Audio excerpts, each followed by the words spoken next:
Now development of placenta. This trophoblast layer, here it is on two layers.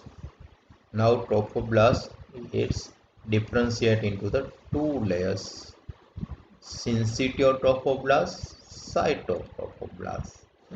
And outside this there is the another one part is extra embryonic mesoderm, is the part developed from the this trophoblastic cells. Now from extra embryonic mesoderms and another part syncytiotrophoblast and cytoblast, three layers are developed. Now cells of syncytiotrophoblast, they are fused with each other. Here you can see. Now this structure is known as syncytium. It is fusion of cells. Ultimately, there are now only one cell layer of trophoblast is remain. It is known as cytotrophoblast, and cytotrophoblast is situated in connections with extra embryonic mesoderms. Okay. Now further development, how it take place in the syncytiotrophoblast. Some cavities are developed. These cavities are known as trabeculae. They are trabeculae. In between the this part is trabeculae, and these are the small cavities. This small cavities is known as lacuna, and ultimately it's converted into the intervillous space in which the maternal blood vessels will be formed in later stage. Then what happens? Now the proper structures of placenta is developing here, and it is known as villi. So what is villi, or also known as chorionic villi? Why? Because it's developed from chorion. Chorion is the layer of trophoblast. What is chorion?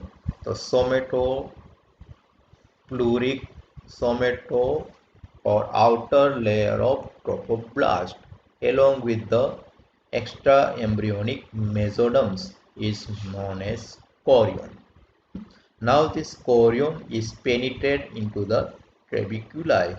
This finger-like process is known as villi, and it is known as chorionic villi. So initially this villi is developed throughout the embryonic disc, but ultimately all the chorionic villi which are situated away from the decidia basalis will not persist. Only and only villi which are developing into the decidia basalis is developed. It is known as chorionic chondrosomes. Now how it develops the chorionic chondrosomes and chorionic villi? These are the offshoot or the finger-like projections develop inside. So initially only and only cytotrophoblast cells are penetrated in between these cavities. It is known as primary villi. So this is primary villi. In cut sections, if we see the primary villi, there are the only and only cut sections of villi which is lined by the cuboidal type of epithelium, and core structure doesn't having the any structures, but outside it is surrounded by syncytium.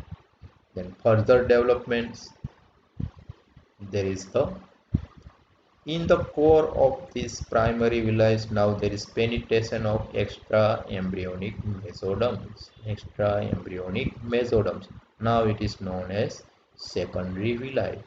In case of cut sections, we can see the core structures also having a extra embryonic mesoderms.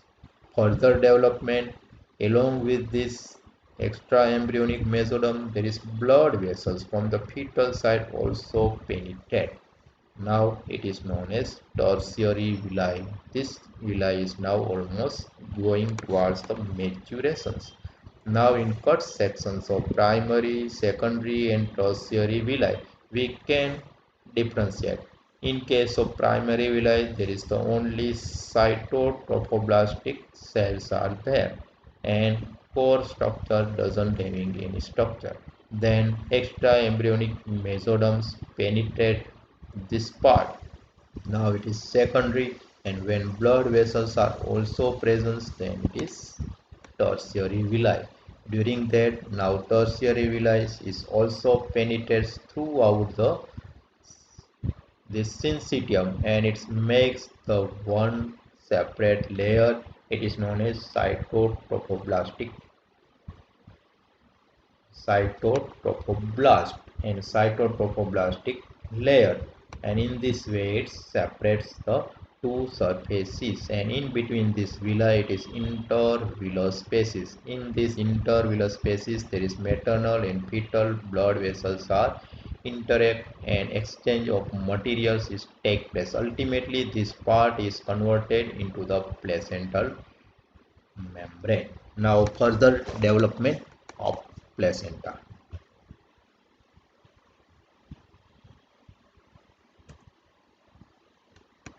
Now, what is placental barriers? It is membrane. Actually, this membrane initially it is very thick. Thick in the sense is thickness is approximately up to the in 0.25 mm, and then it's also reduced up to the 0.025 mm thick, and it is known as proper placental barrier. Initially, this membrane or the placental villi is having a approximately 6 layer from inside to out. They are the endothelium capillary rest on the basement membrane covered by extra mesoderms. Then it's covered by the membrane known as cytotropoblastic cell layer and cytotrophoblast, and finally outside it is cytotrophoblast. Now gradually as the placenta is developed, this placental membrane becomes very thick, and at full term there is only 3 layers endothelium of the fetal capillaries based on the basement membrane covered by the cytotropoblastic cells are disappears, only syncytiotrophoblasts becomes thin.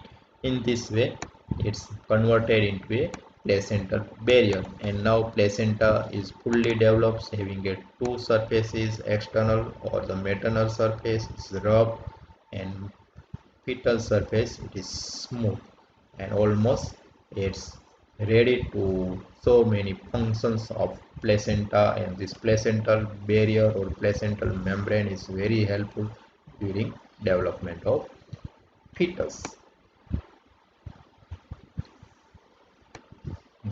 Now we'll discuss about the functions of placenta. We know the placenta actually it is the structures mainly for the nutrition of fetus, as well as during that so many waste products are produced, they are also removed, plus some protections against microorganisms, bacteria, viruses, so many.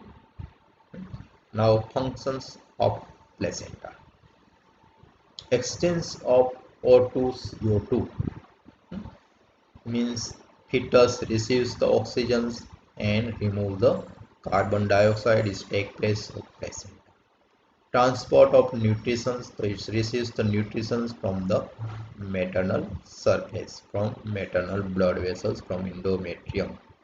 It also produces the important immunoglobulins IgG and other, which are gives immunity to developing fetus against so many organisms. Removal of the waste product from the fetus. Placenta barriers, that we have already discussed in previous slides, and its role is to transport the selected substances, not each and every. Some drugs if taken by the mother during that antenatal periods, it cannot be passed. Sometimes it may be passed and can be danger for the developing fetus. That's why so many drugs are contraindicated during that period. Then role of hormones. Let's start the hormone, particularly the progesterone. During the initial 3 months, we have discussed corpus luteum was the hormone for the development of fetus, but after 3 months, placenta start to release the hormones, particularly progesterone. Other hormones like estrogens, human chorionic gonadotropic, and somatotrophins. So many hormones are released from this placenta. Then last is storage functions. It's also store the glycogens, calciums, iron, and they are necessary for the development of placenta. It is about the functions of placenta.